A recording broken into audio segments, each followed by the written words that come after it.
আমাকে 2-3 মাস আগ থেকে একটা কলাপাড়ার সময় নাকি একটা সাংবাদিক একটা আইডি দিয়ে আমাকে বিভিন্ন সময় বিভিন্ন দিনে রাত্রে এভাবে আমাকে সবসময় মেসেজ দিত।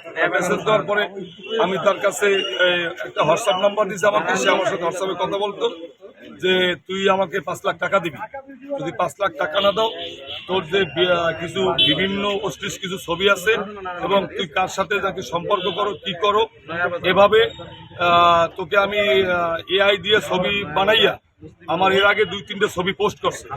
আসলে কে বা কারে দিয়ে ছবি পোস্ট করছে আমি জানি না, ওই লোকও আমি চিনি না।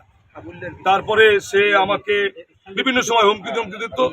এর ফাঁকে আমি ওনাকে প্রায় 1 লাখ টাকার মতো দিয়েছি, 95,000-97,000 টাকা ওনাকে আমি বিভিন্ন সময় বিভিন্ন বিকাশ নাম্বারে আমি টাকা দিয়েছি। টাকা দিয়ে বিকাশ নাম্বারটা বন্ধ থাকতো, আমাকে বলতো যে এই বিকাশ নাম্বারে টাকা দিয়া স্ক্রিনশট দিয়ে পাঠিয়ে দেবো।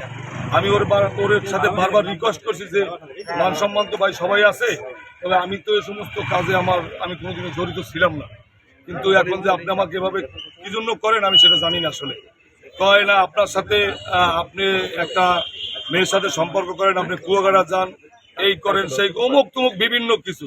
তারপরে আমি থানায় সেটা জিডি করি, জিডি করার মাধ্যমে এরপর আমার একটা হোয়াটসঅ্যাপ নাম্বার দিয়ে আমার একটা কল আসে তাৎক্ষণিক। তারপরে আমি ওই তাৎক্ষণিক নাম্বারে ওই হোয়াটসঅ্যাপটা আমি আবার ওসি স্যারের কাছে আসি, ওসি স্যারের ট্র্যাকিং দিয়ে দেখে কি এটা ওর নাম্বার।